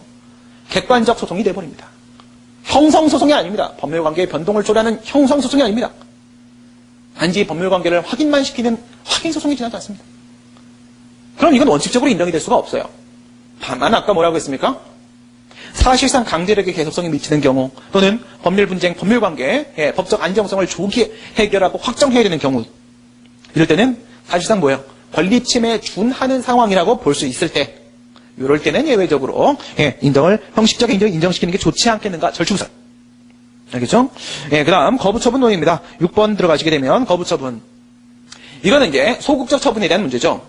그러면 이걸 논의를 따로 한다는 건 뭡니까? 앞에서 얘기했던 것은 처분이 모든 처분을 얘기한 거예요. 모든 처분. 부작위를 제외한 모든 작위 처분을 얘기한 것입니다. 작위 처분에는 무엇과 무엇이죠? 적극적 처분과 소극적 처분이 있습니다. 적극적 처분은 그 상대방의 법률관계에 변동을 발생시키겠다라는 의사표시입니다. 수익적으로 발생을 시키든 아니면 침익적으로 발생을 시키든 그 법률관계 변동을 발생시키겠다는 의사표시가 바로 적극적 처분이고 소극적 처분은 뭐예요? 나에게 수익적인 법률관계 변동을 좀 발생시켜주세요 라고 허가 신청을 했는데 싫어. 너의 법률관계 변동을 발생시키지 않겠다라는 의사표시가 바로 거부처분입니다. 그 거부처분에 대한 논의로 들어가 보시게 되면 1번 소극적 행정이 기존의 법률상태의 변동을 발생시키지 않겠다는 의사표시가 바로 소극적 행정행위죠. 이러면 무조건 처분이죠. 그럼 이 소극적 행정행위는 처분 중에 무슨 처분? 거부처분인데 거부행위의 처분성, 거부처분의 성립이라고도 얘기를 합니다. 거기 문제점에 보시면 이렇게 되어 있습니다. 행정행위의 거부가 행정행위인 거부인가? 이런 표현 쓰면 죽어버립니다. 그렇죠? 무슨 뜻이야? 2조 1항 1호에서 그 거부라고 했기 때문에 처분에 대한 거부인 것을 요하는 것은 분명합니다. 그럼 처분에 대한 거부면 바로 처분인 거부인가? 거부처분인가에 대한 문제를 논해보자 이겁니다. 별도의 추가적 요건으로서 신청권이라는 게 필요하냐 안 하냐 이걸 얘기해보자 이겁니다. 행정행위의 거부가 행정행위인 거부라고 바로 볼 수 있겠는가? 판례 보시게 되면 신청한 행위가 공권력 행사해야 되고 거부로 법률관계에 영향을 미쳐야 되고 법규상 조리상 신청권이 인정돼야 되고 여기서 1번, 2번 우선 여러분들한테 한 가지 질문하겠습니다. 여러분 판례가 처분을 뭐라고 봅니까? 판례는 처분을 뭐라고 말하죠? 앞에 있잖아요. 앞에. 행정청의 공권력 행사, 국민의 권리에 영향을 미치는 행위라고 했잖아요. 그럼 지금 이거를 생각해 보세요. 신청한 행위가 행정청의 공권력 행사래요. 근데 그게 거부가 되는데 거부가 권리에 영향을 미친대요.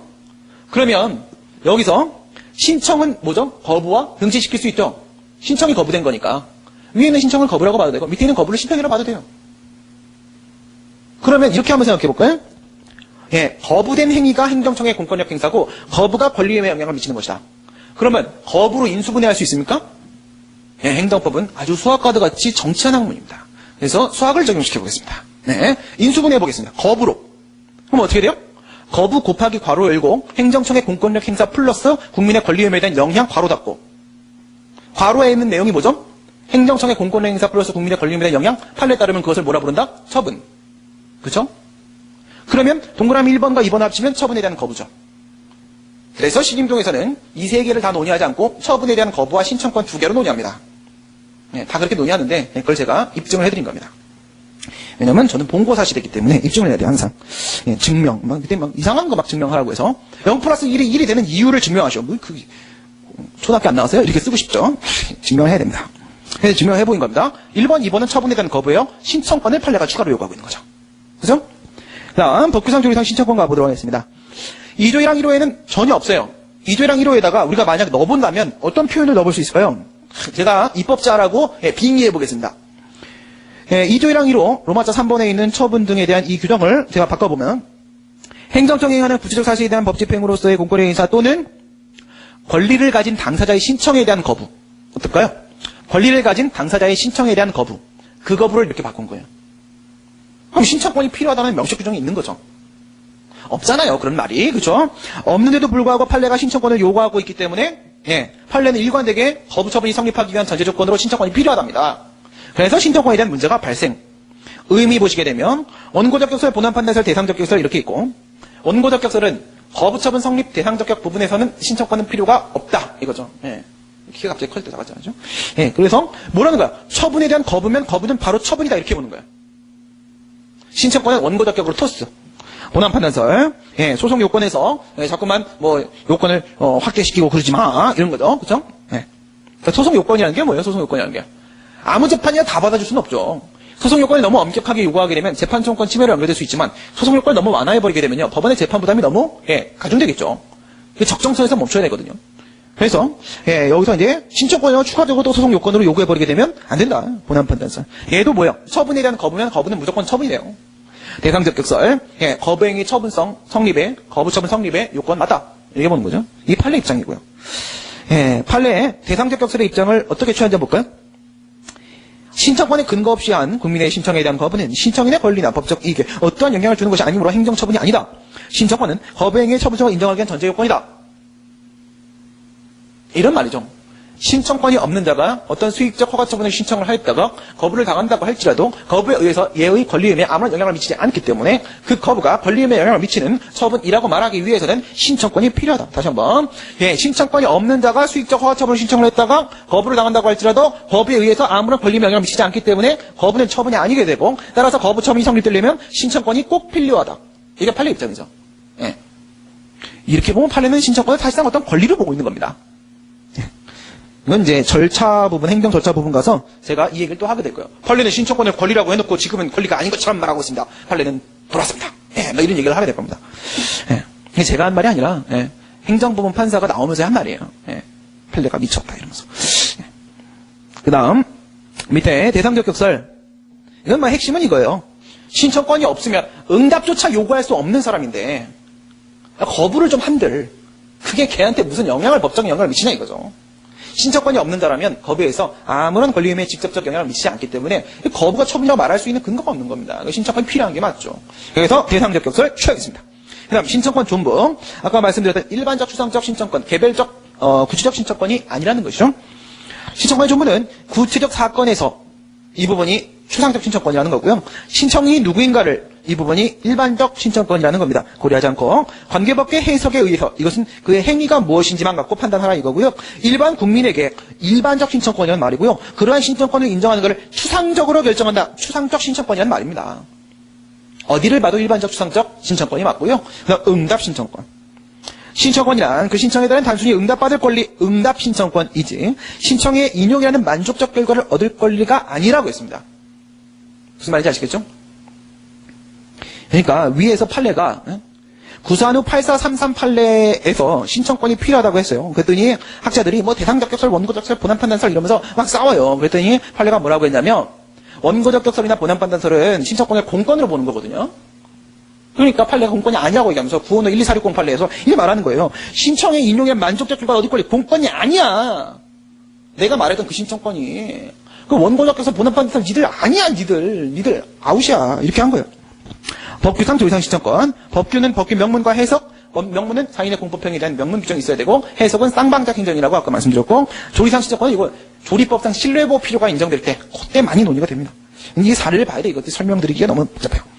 원처분 중심주의 갑니다. 재결을 이미 거친 겁니다.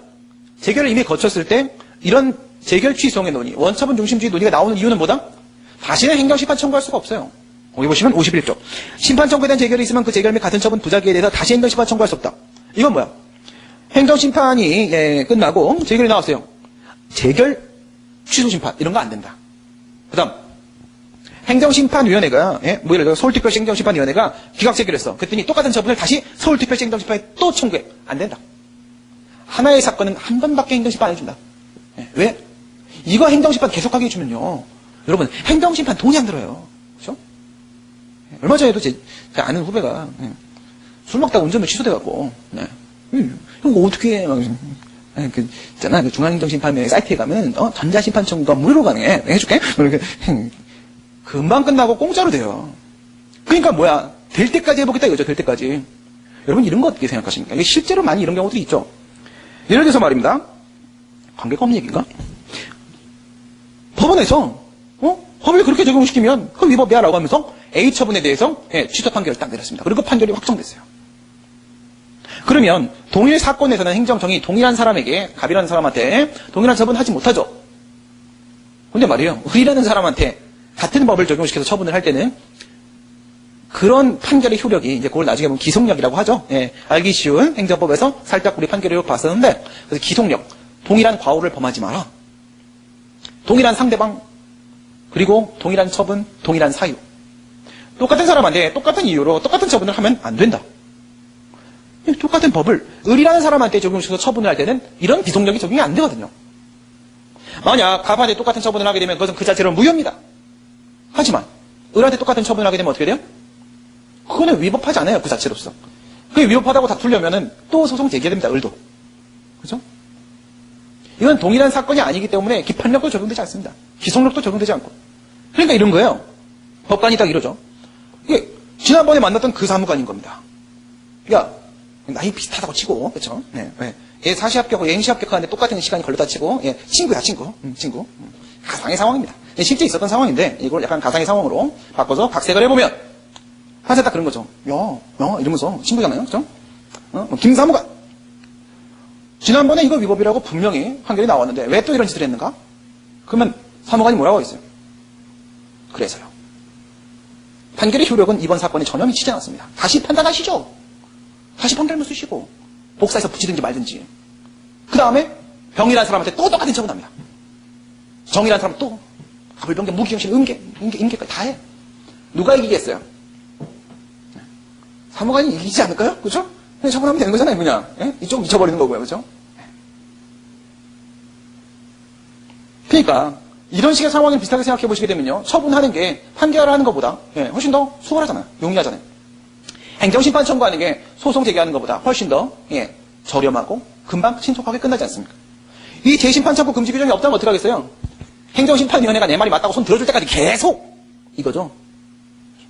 그래서 재심판 청구 금지 규정이 있기 때문에 행정심판 거쳤으면 무조건 소송으로 넘어가야 됩니다.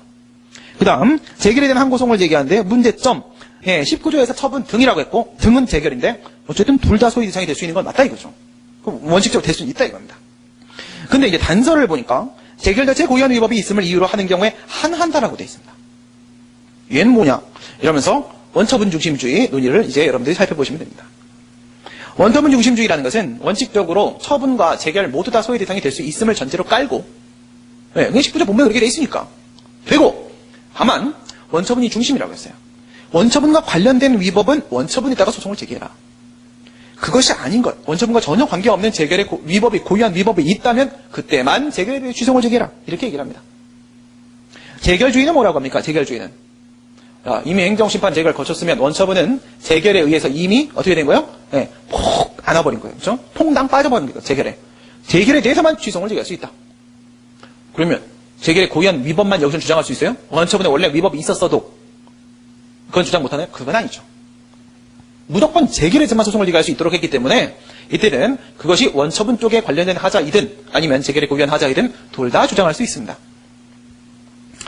검토 보시게 되면 원처분과 관련된 문제면 재결에 고의한 위법이면 행정심판위원회한테 바로 기속력을 적용시켜서 행정심판위원회가 그것을 시정토록 하면 되겠지만 보면 재결에 고의한 위법이면 원처분의 하자 문제라고 한다면 이때 재결에 대해 취소를 제기하면 행정심판위원회한테 기속력을 미쳐서 얘가 다시 명령재결해서 다시 행정청이 다시 오래 걸리죠. 그렇죠?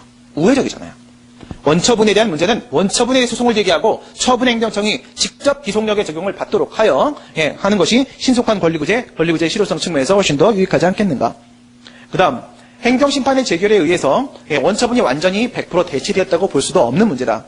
따라서 원처분 중심주의가 이론적으로도 합당하며 그리고 이것은 또한 입법 정책적 문제일 뿐이기 때문에 행정소송법이 뭐라 하고 있는지를 봐야 되는데 단서에서 19조 단서에서 원처분 중심주의를 취하고 있지 않는가. 그래서 원처분 중심주의에 따라서 판단하도록 하겠다. 원처분 중심주의와 본안 판결 보시게 되면 이건 뭐냐면 여러분 19조가 대상적격 규정이죠. 취소의 대상이라고 되어 있습니다. 대상적격은 본안 요건입니까? 소송 요건입니까? 소송 요건이죠. 대상적격 판결하면 무슨 판결 나와요? 기각 판결 나옵니까? 그럼 본안 판결이잖아요. 그렇죠? 아까 판결 나오죠? 그런데 원처분 중심주의 규정은 어디 있다? 19조 단서에 있다. 과연 대상적격 규정일까? 원처분 중심주의가 이겁니다. 이게 만약 소송 요건이라고 한다면 이것도 대상적격 문제입니다. 이렇게 얘기한다면 각각 판결해야겠죠? 원처분 중심주의 위반될 때. 즉 원처분의 하자, 재결의 고의한 하자가 아님에도 불구하고 재결에 대해 취소를 제기하게 되면은 각각 판결을 해야겠죠. 그러면 그래서 학설이 각각 판결설, 기각 판결설 이렇게 대립하고 있습니다. 판례 뭐라고 하느냐? 재결 자체에 고유한 위법이 없는 경우에는 원처분이 당부와는 상관없이 재결 취소를 뭐 하라고요? 재결에 고유한 위법이 없는데 재결 취소를 제기했대요. 기각하여야 한다라고 하고 있죠. 기각 판결설에 입장을 취했습니다. 왜 그럴까요? 원처분 중심주의는 대상 적격 문제가 아닙니다. 대상 적격 문제가 아니에요. 왜 그럴까요? 19조 단세에서 재결에 고유한 위법이 있을 때만 재결에 대한 취소를 제기할 수 있다. 이렇게 되어 있었어요. 그러면 법관은 재결 취소를 받으면 어떻게 판단할까요? 재결 취소를 받으면 우선 재결에 고유한 위법이 있는지를 막 살핍니다. 막 살펴요. 재결에 고유한 위법이 없으면 어떻게 시켜요? 19조 본문에서 처분 등은 우선 다 취소의 대상 될 수 있다고 하니까 대상 적격은 충족시키고 본안 넣는단 말이에요. 본안 넣은 다음에 법관은 뭘 보냐면 재결에 고유한 영역이 있냐 없냐를 본다 이겁니다. 그 영역만 거기만 봐요. 재결에 고유한 영역 부분만. 그 안에 위법이 있으면 인용 판결을 하고 그 안에 위법이 없으면 기각 판결을 합니다.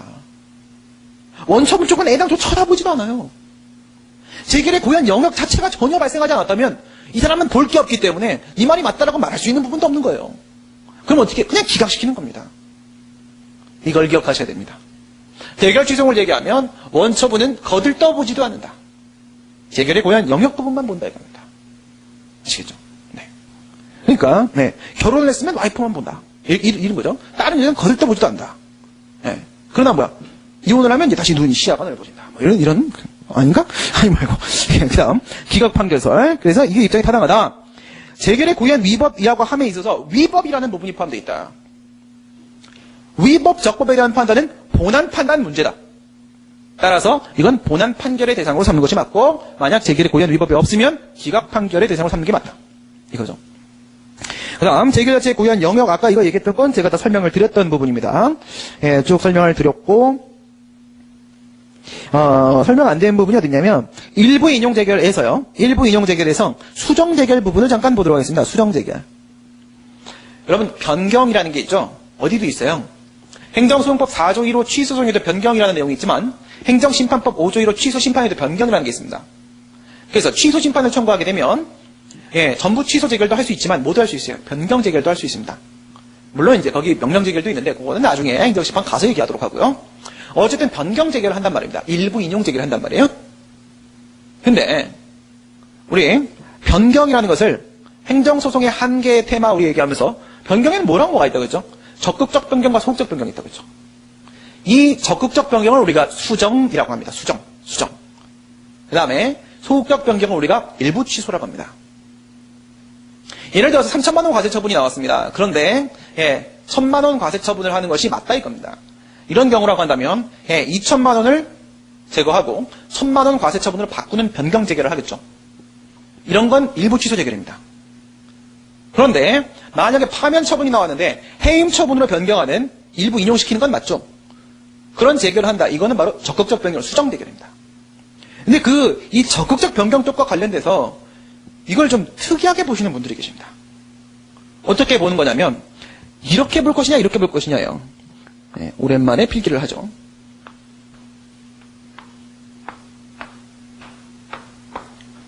파면, 해임, 강등, 정직, 감봉, 견책 이렇게 볼 것이냐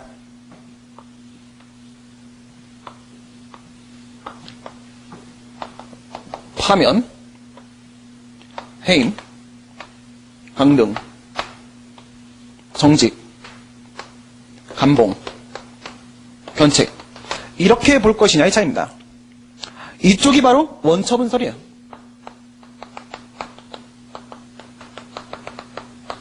이쪽이 바로 수정재결설입니다. 파면 처분에 대해서 행정심판 소청심사를 청구했는데 해임 처분으로 바꾸는 재결이 나왔다고 했을 때 원래 원처분은 파면 처분이었다. 그리고 지금 나온 재결은 해임으로 이렇게 바꾸는 변경 재결이다. 따라서 이 해임은 파면이 변경된 형태로 남아있는 것이다. 이렇게 주장하는 것이 원처분설이에요. 이게 아까 제가 설명드렸던 방식이죠. 재결의 고유한 영역은 없는 거예요. 이게 원처분이기 때문에 재결은 고유한 영역 없이 원처분에 퐁당 빠져 있는 거죠. 그런데 얘는 뭐라고 하는 거냐면 이게 원처분이다. 그리고 이게 재결이다. 이건 여기서 말하는 이 변경이라는 것, 적극적 변경, 이것은 무엇이다? new 처분이다. 새로운 처분이 나온 것이다. 파면이라는 선행 처분을 취소하고 해임이라는 새로운 처분으로 변경한 것이다. 선행 처분과 후임 처분의 구도다. 이렇게 보는 게 바로 수정재결설입니다. 수정재결이라는 것 자체를 하나의 독립된 처분으로 보는 거예요. 밑에 보시면 일부 취소 재결, 이거는 재결 처분의 형태로 남아있는 것이 맞는데 수정재결 자체가 행정소송의 대상인가? 수정된 원처분이 행정소송의 대상인가? 앞에 있는 게 바로 수정재결설, 뒤에 있는 게 원처분설이죠. 학설, 수정재결설. 수정재결은 당초 처분과 별개의 새로운 독립된 처분이다. 요거죠. 원처분설은 변경되고 남은 원처분을 대상으로 소송을 제기하는 것이다. 그 말씀은 원처분에 대해서 소송을 제기하는 것이다. 이렇게 말을 하고 있는 것이고요. 판례 보시면 감봉 1호를 견책으로 변경한 소청심사위원회 결정에 재량에 하자는 재결의 고유한 위법 주장이 아니다. 이렇게 보게 되면요. 여기에도 위법이 있다면 이건 뭐예요? 이것만의 독립된 위법성이죠. 얘랑 떨어져 있잖아요. 얘는요. 원래 원처분 안에 들어있던 위법성이 여기 다 들어있던 거죠. 근데 요만큼의 위법만 제거했기 때문에 이 안에 위법이 또 들어있다면 그건 원래 원처분에 원래 들어있던 위법이죠. 그래서 고유한 위법이 아니다 라고 했으니까 이 원처분설의 입장을 취하고 있는 게 맞는 겁니다. 3월의 영업정지 처분을 2월의 영업정지에 가름하는 560만원 과징금 부과처분으로 변경하는 일부 인용재결을 한 경우, 그러니까 2개월 영업정지 쌤이 560 과징금이에요. 그러니까 3개월이 2개월을 줄었으니까 일부 인용된 건 맞죠. 그런데 영업정지라는 것을 과징금이라는 것으로 바꿔놨기 때문에 이건 적극적 변경이거든요. 일부 인용재결을 하는 경우에 유리하게 변경된 내용의 당초 처분이 뭐라고요? 원처분이 소외 대상이다라고 했죠. 원처분설의 입장을 취하고 있습니다. 그 다음 법규 명령에 대한 부분, 이 법규 명령에 대한 부분은 고마자 8번입니다. 법규 명령의 종류는 우리가 앞에서 배우신 대로 전형적, 처분적, 집행적 법규 이건 다 배우신 거고요. 이걸 구분하는 방법은 2단계로 했었죠. 앞에서 첫 번째, 형식이 일반적, 추상적이라고 하게 되면 전형적 법규 또는 집행적 법규고, 형식이 일반적, 추상적이지 않으면 그때는 처분적 법규고, 1단계에서 처분적 법규를 도출할 수 있다. 그 다음 2단계에서는 그 효과를 보시게 되면 별도의 법집행행위를 매개로 해야지만 권리위험에 영향을 미치는가, 아니면 별도의 법집행위 없이도 바로 권리위험에 영향을 미칠 수 있겠는가 기준으로 해서 전형적 법규와 집행적 법규를 구별해낼 수가 있겠죠. 구별을 합니다. 그 다음 여기서는 처분적 법규에 대한 논의하고 그 다음 취소송 제기 가능성에 대한 논의하고 이렇게 두 가지로 나눠지는데요. 첫 번째 처분적 법규 부분, 이건 뭐냐면 과연 여기 중간에 있는 협의의 처분적 법규만 처분으로 보고 항고소송의 대상으로 인정해야 될 것인가, 아니면 그 세 번째에 있는 집행적 법규도 광의의 처분적 법규 안에 포함시켜서 이 법규 명령에 대한 통제를 항고소송의 방식으로 할 수 있도록 허용해야 될 것인가, 이 문제의 처분적 법규의 범위 논의입니다.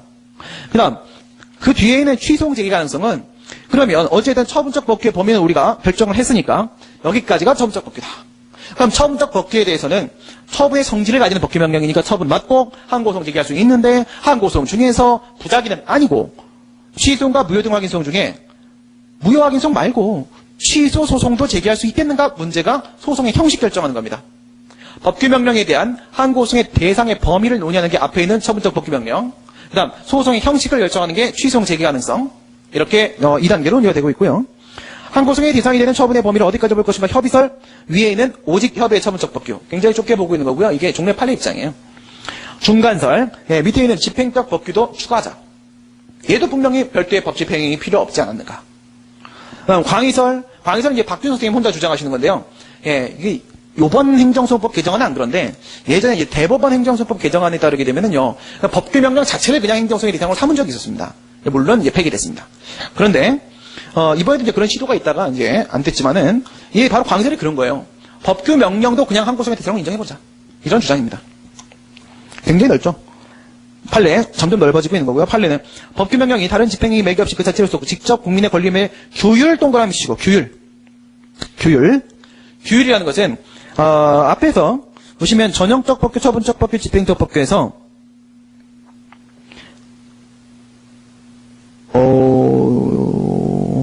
오타 발견했습니다. 예, 집행처법규에서 효과 보시면요. 효과. 별도의 법 집행행위 분류, 국민의 권리 의무, 변동 아닙니다. 변동.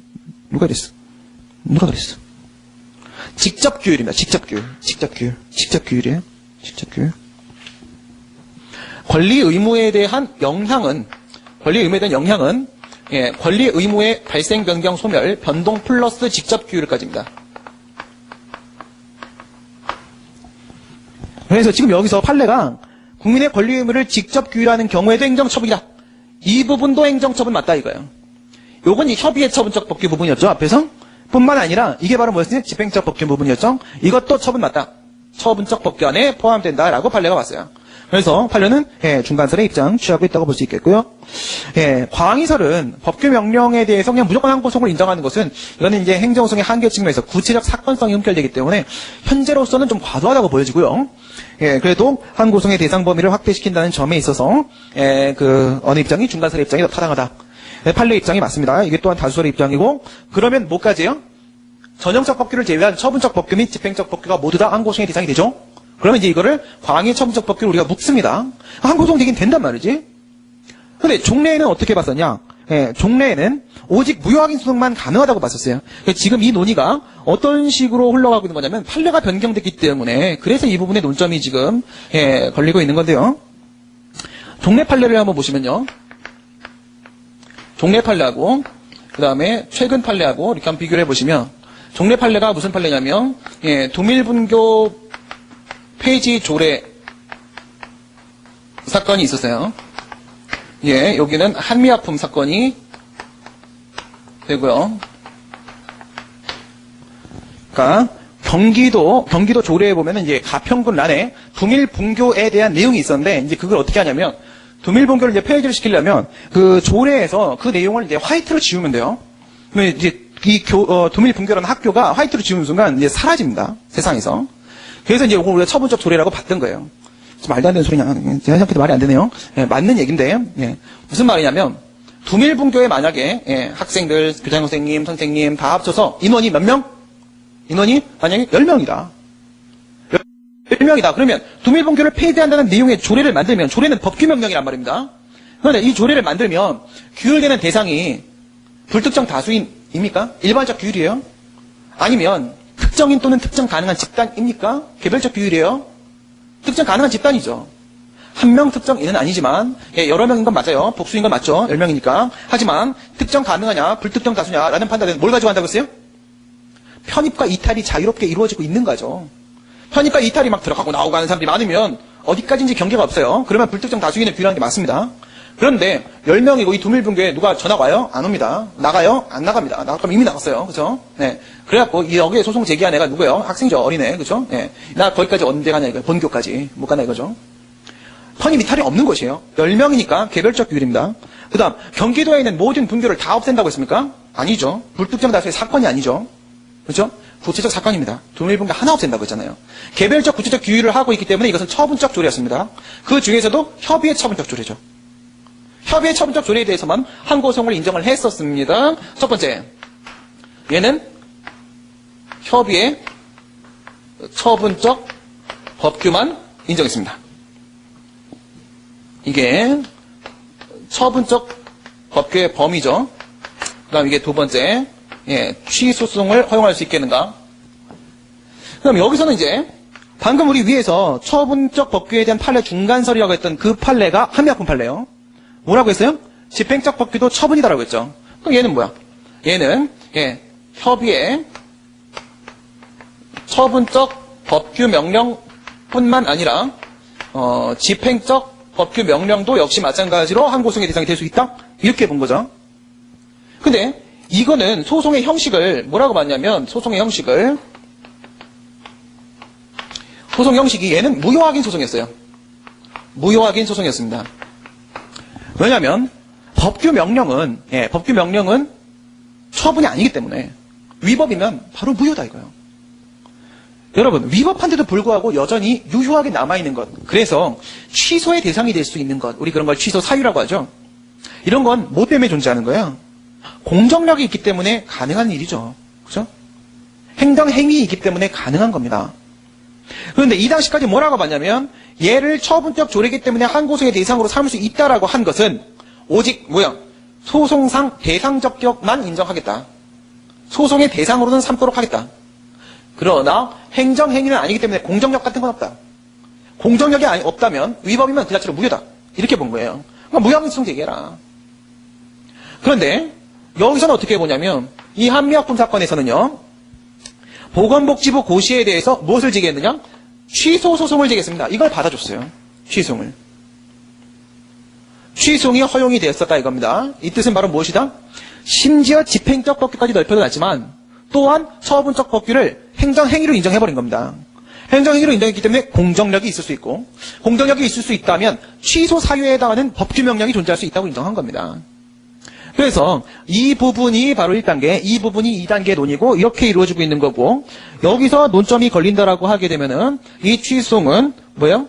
원래부터 인정하고 있던 무효 확인 소송과 그 다음에 취소 소송까지 인정을 한 것이고 이 판례는 이쪽 부분과 이쪽 부분에 해당하는 판례였었죠.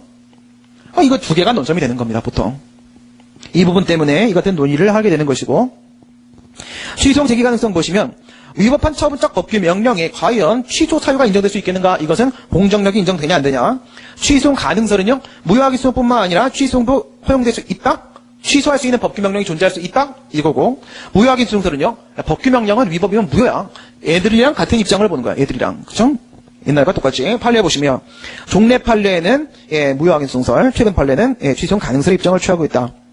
그런데 공정력이라는 것이 있다는 것을 가정하고 말이죠. 법규명령이 위법한데 공정력이 있으면 무효냐 취소냐 어떻게 판단해요? 중대 명백성설 가지고 판단했었죠.